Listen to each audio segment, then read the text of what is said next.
Welcome to the Neurostimulation podcast. I'm Michael Passmore, Clinical Associate Professor in the Department of Psychiatry at the University of British Columbia in beautiful Vancouver, Canada. The Neurostimulation podcast is all about exploring the fascinating world of neuroscience and in particular clinical neurostimulation.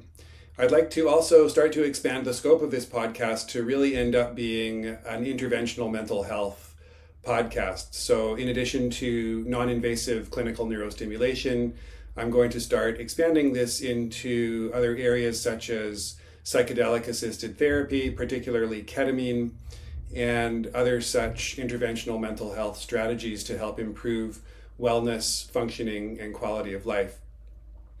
What we're going to do here is continue to have discussions with leaders in the field, both researchers, clinicians, and other people that have value to add in terms of helping to share knowledge that will impact people and help to improve lives. We're going to look at the latest research breakthroughs and, most importantly, how that research is being translated into real-world treatments that can improve health and well-being. So if you're a healthcare professional, a student, a clinician, a researcher, a person that's interested in helping to improve mental health, or if you have a friend or a relative that you think might be interested and might benefit from gaining some knowledge by listening to or watching this podcast, I would really encourage you to stay tuned and also share the podcast with anyone that you think might benefit from the content. My mission here is to make this science accessible, inspiring, and relevant to your life. I would also emphasize again that this podcast is separate from my clinical and academic roles, but really is part of my personal effort to bring neuroscience and mental health education to the general public. And so it's important to recognize that the information shared here is for educational purposes only and is not intended as medical advice or a substitute for professional medical guidance. So I really would encourage everyone to consult with your individual healthcare providers to discuss your specific health needs and treatment options. And so by listening to or watching this podcast, it's implicit that you acknowledge and agree that any decisions related to your health are your responsibility and should be made in consultation with a qualified medical professional or allied health professional. Today we're going to have a look at a recent study that has highlighted some really interesting findings in terms of commonalities in the underpinnings of the neurophysiological correlates to improvement in depression. One is with relatively recent treatment that has shown a lot of promise and is part of the psychedelic integration therapy field, which is ketamine for treatment of severe depression, treatment refractory depression. And this study seeks to compare that in terms of the underpinnings of how it's working with a legacy treatment that is well known to be very effective for patients who have severe depression, particularly with psychotic features, namely electroconvulsive therapy or ECT. And the common underpinning that these researchers found relates to a neurotransmitter called adenosine.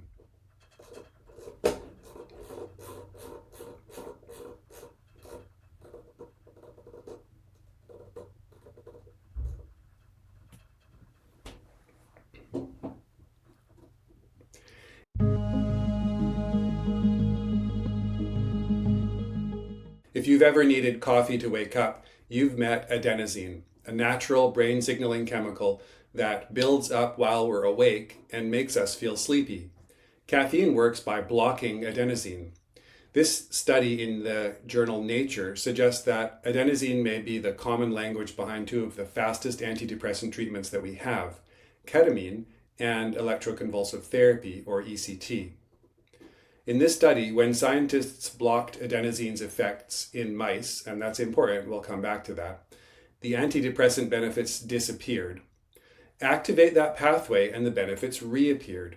So today we're going to unpack what that means, and later what it implies for caffeine, say around treatment days, if someone is considering ketamine for treatment refractory depression. So why does this research matter? Let's look at the big picture. Classic antidepressants can take weeks, if not months, to start working fully. Ketamine and ECT are different. They can help within hours to days, especially when other options haven't worked, and therefore someone would be presenting with so-called treatment refractory depression. What's been unclear, though, is how ketamine and ECT act so quickly. So this paper is really important because it points to adenosine signaling, especially in the medial prefrontal cortex, which is a mood control hub, as a shared switch that these treatments seem to flip. You can see the prefrontal and hippocampal recordings in figure 1, and I'm going to be putting up figures from the study for viewers to see on the YouTube side, but I would encourage listeners to look it up later, and the links will be in the show notes. Now, if this adenosine pathway is a shared target that helps to account for the effectiveness of ketamine and ECT for treatment refractory depression, we might be able to design cleaner drugs, we might be able to time the stimulation therapies to be more effective, and critically, we might be able to control everyday variables that might seem innocuous, like caffeine intake. These are important factors because, for example, with caffeine, they act on the same adenosine receptors. So let's take a few minutes and consider what these scientists actually did. Now, again, it's really important to emphasize that this is a study in mice, and so while it's important, it does not necessarily translate into humans. But this is where the basic research often starts, in animal models, and then the drug development can proceed from there. Drug development, neurostimulation development, therapeutic development, in other words, proceeds from there into clinical trials.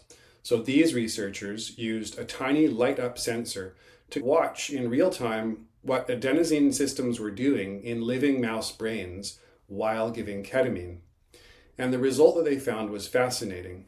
A rapid adenosine surge in the medial prefrontal cortex and hippocampus, but not in the nucleus accumbens.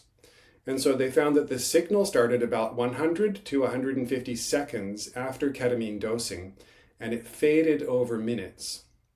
The same pattern appeared in stressed mice, and so the conclusions were that these were robust findings and persisted even in mice that had a different resting state of stress or the depression equivalent markers that have been developed for animal studies of this nature. I'm going to show figure 1 here, and again, links to extended data from figure 1 will be in the show notes for people who are interested in that detail. For listeners, here's a visual cue in terms of what the images are representing. You want to imagine a gentle wave that's rising in the prefrontal cortex, which is the adenosine surge after ketamine was given. Now, the question arises, does adenosine cause the improvement in the depression model that the researchers found in these mice? So really, there were 2 tests that have to be met in order to justify these conclusions.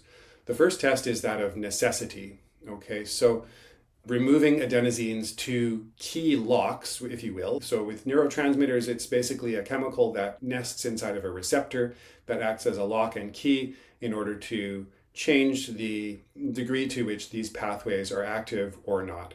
And so the A1 and A2A receptors for adenosine, those were the key receptors in terms of the adenosine being the key and the receptors being the lock.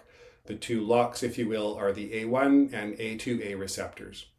So if you remove the adenosine key, or if you block those receptors with drugs, and ketamine no longer improves the mouse behavior in standard tests, which is the correlate to improvement in mood, then that's related to the importance of a necessity factor in terms of showing these results that the researchers have published.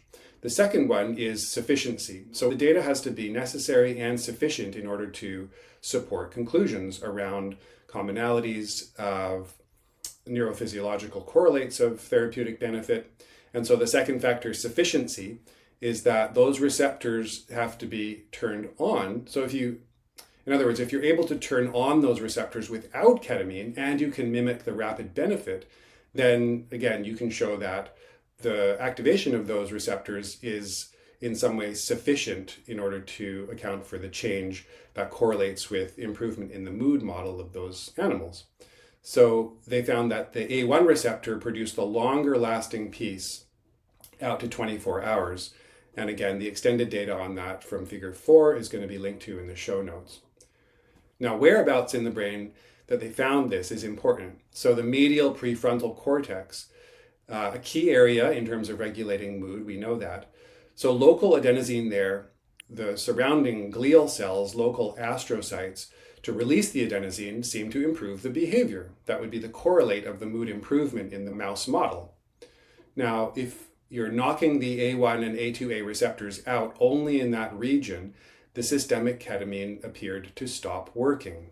Again, so that reinforces this idea that this is a critical system in terms of how ketamine helps to alleviate depression rapidly in people with treatment refractory depression.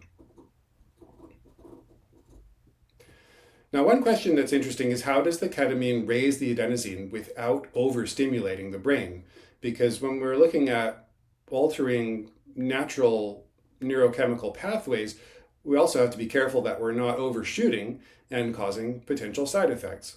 So at antidepressant doses, ketamine does not cause things like seizure-like overactivity, either in current treatment settings. It's pretty well known. That's been carefully researched, and the dosing is recommended at the levels that in order to achieve a balance between effectiveness and minimization of side effect risk. And in this study, they showed it does not cause seizure-like overactivity in these models, the mouse model, that the calcium activity in excitatory and inhibitory cells they found actually decreased. And the extended data there from figure 6 that'll be linked to in the show notes. So essentially what the researchers found here is that the ketamine is acting like a gentle metabolic brake. So it's slowing down, lowering the ATP to ADP ratio inside cells, which favors the adenosine moving out through so-called ENT1 and ENT2 transporters. And so by blocking those transporters, then the adenosine surge shrinks, which is in figure 3 that will be shown for viewers and also linked to in the show notes. And so in isolated mouse brain mitochondria, ketamine dampened part of the TCA cycle, which links ketamine directly to energy handling in neurons, and as well upstream to the adenosine rise that was found, and again from figure 3, extended data in figure 7. So that's a lot of jargon, but in plain English, what it really means is that ketamine appears to set off a short energy shift, which releases adenosine. The adenosine flips A1 and A2A receptors in the prefrontal cortex, allowing mood circuits to reset and providing symptomatic relief. Now, can this research potentially guide development of better medications? Well, using this adenosine surge as a screening readout, the team found analogs, especially deschloroketamine, that creates stronger, longer adenosine signals and worked at lower doses with less hyperlocomotion in the mice. So the hyperlocomotion would be a proxy to motor stimulation as a potential side effect. This is shown in figure 4 with extended data in figure 8 that'll be linked to as well. Now, notably, adenosine release did not track with NMDA receptor blockade, so that's a glutamate NMDA receptor block across compounds. And the hint there was that we can decouple the potential that there was benefit from classic side effects via that glutamate NMDA receptor modulation. And the extended data from there is figure 9, again linked to in the show notes. So what about ECT? Let's bring ECT into this discussion. So ECT, electroconvulsive therapy, what the researchers found is that during ECT, adenosine in the prefrontal cortex spikes in a similar size relation to ketamine, but more quickly in and out. And the A1 and A2A receptors were again required for this benefit. This is shown in figure 5. This research team also tried acute intermittent hypoxia, which involved short controlled dips to 9% oxygen with normal air breaks. And they saw adenosine rise and behavior improve in an adenosine-dependent way in the mouse model. Extended data for this is in figure 10. Now, important to note, and just as a background, so this is a lab protocol in animals. It's not, hypoxia is definitely not recommended as a DIY treatment for people. And the other thing I really want to emphasize is that all of this animal research is done with very strict research ethics board approval and supervision. So what about caffeine, because we know that caffeine blocks adenosine as well, and that's part of how it helps to keep people alert. Now, what's the implication for this research? Well, here's the practical headline. So the paper shows that ketamine's rapid effects to treat depression depend on adenosine A1 and A2A receptors in the medial prefrontal cortex. Now, as far as stimulating those receptors. Now, caffeine is a non-selective antagonist or blocker at those same receptors. So the thought is that if caffeine is on board at the wrong time, it might blunt the very signaling that ketamine is trying to accomplish via these adenosine pathways in order to help create the antidepressant response. So these researchers explicitly flagged dietary caffeine as a potential interferent in clinical applications with ketamine, and that future clinical trials should consider controlling for that variable. I just wanted to highlight 2 additional mechanistic notes from this paper to help this all make sense. So the estimated adenosine levels during ketamine and or ECT sat around the 100 nanomole range, which is exactly where the high affinity A1 and A2A receptors are engaged, and the low affinity subtypes were not. But those are the receptors that caffeine blocks. Second is that when researchers blocked these A1 and A2A adenosine receptors with selective antagonists in mice, ketamine's antidepressant-like effects vanished. The side effect of hyperlocomotion did not, however, and that seemed to be the worst trade-off, less benefit without fewer side effects. So what does this mean for people and ketamine clinics or ECT programs? Well, this is preclinical work in mice. Again, it's very important to emphasize that. So, of course, we do need human studies, but this lays the groundwork for those studies. The sensible interim step would be to consider treating caffeine like a variable to standardize around ketamine research and even ECT research. As a sidebar, it's interesting because in ECT, both research and clinical practice, sometimes in order to make a seizure more likely to occur, or to lengthen the duration of seizures if they're too short and not as effective, it is sometimes part of practice to administer a dose of caffeine before ECT and see if that can help to improve the quality of seizures and or the duration of seizures. Although there's some controversy around whether or not that's actually evidence-based in terms of practice, but it has been done and sometimes will continue to be done, and the response tends to be more or less variable, but it is sometimes a strategy that is employed with ECT. Now, there's potential now reanalysis of that practice because that pre-ECT caffeine that was previously thought to perhaps improve the quality and or length of ECT seizures in order to improve the therapeutic benefit of those seizures may actually be counterproductive because the caffeine might actually be blocking the adenosine pathways that the ECT is trying in a therapeutic way to achieve improvement in depressive symptoms.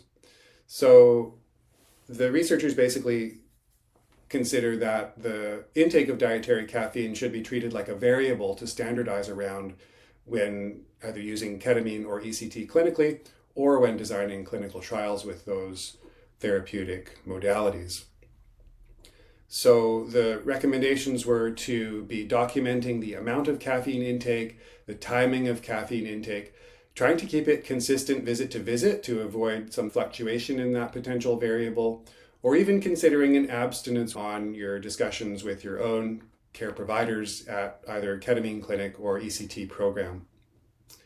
Clinical trials especially, the authors felt that should be controlling for caffeine intake so that it doesn't muddy the results and confuse things for everyone. So because ketamine's rapid effect uses adenosine receptors, the same ones that caffeine blocks, it's important to think about standardizing caffeine intake around treatments so your results aren't in some way diluted by the potential for caffeine to be interfering with the positive effect of ketamine or ECT. Now, importantly, again, a caveat, this is animal studies, right? So the paper does not test acute caffeine intake plus ketamine effect in humans. So until trials answer this question directly, think more of it in terms of control and consistency, not as caffeine as very likely to either inhibit or augment response to ketamine or ECT. So to wrap up, let's look at a few quick questions in summary. So first, is adenosine the whole story? Well, based on this research, it does look very central as far as playing a role in the therapeutic benefit of both ketamine and ECT. And there's also a very high likelihood that the adenosine pathway changes trigger other plasticity players like brain-derived neurotrophic factor or BDNF or mTOR. So maybe think of it as adenosine as like the starter pistol that is triggering a cascade of downstream effects that improve depressive symptoms. Does this research of approaches to ECT or even require some change to ECT practices these days? No, not at all. ECT has been around for decades. Obviously, it's very well established as a very effective treatment for severe treatment refractory depression, particularly with psychotic features. So no. But understanding the relevance in terms of things like ECT's adenosine spike, as they showed in Figure 5, could inform approaches to providing ECT to improve effectiveness and decrease side effects.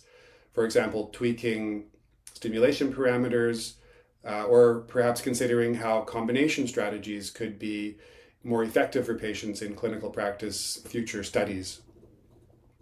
So what's the bottom line on caffeine? Well, mechanistically, caffeine could potentially dampen ketamine's effect by blocking the adenosine A1 and A2A receptors during the critical adenosine window. But until we have human data to standardize that, it's a bit difficult to extrapolate from this research. However, it is very interesting. So if adenosine is indeed the shared messenger of these rapid antidepressant effects, the future seems to lie in things like smarter timing, cleaner drugs, better targeted neurostimulation, and maybe even thoughtful caffeine control around intake or taking breaks on treatment days. The figures, as I've been mentioning, and extended data from the study, I'll link to those in the show notes if you want to dig in and you have more specific interest. I wanted to also emphasize that this episode summarizes preclinical research in mice, and again, is for educational information only. It's not medical advice.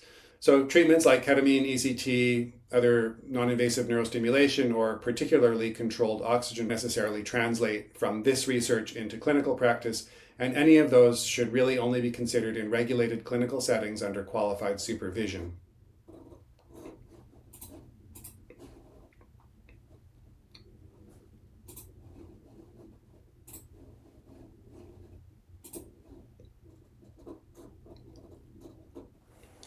Thanks again for joining me today on the Neurostimulation podcast. I hope that you enjoyed this exploration into the fascinating world of neuroscience, clinical neurostimulation, ketamine-induced improvements in treatment refractory depression as much as I did. If you found today's episode interesting, don't forget to like and subscribe to the podcast. It's the best way to make sure that you don't miss a future episode, and it helps us to reach more curious minds like yours. Again, if you think that today's episode might resonate with a friend, a family member, or a colleague, please share it with them. Knowledge is better when it's shared, and you never know who might find this information helpful or inspiring. For details about the research that we've been talking about, please check out the links in the show notes. You'll find everything that you need to understand more about this study and associated topics. And I'd love to hear your thoughts. Please do join in the conversation in the comment section below. Your questions, ideas, and feedback really do make this podcast better. Finally, don't forget to tune into the next episode. It's going to be another exciting journey into the cutting edge of neuroscience, clinical neurostimulation, and interventional mental health. Thanks again for listening. Take care, be well, stay curious, and I'll see you next time on the Neurostimulation podcast.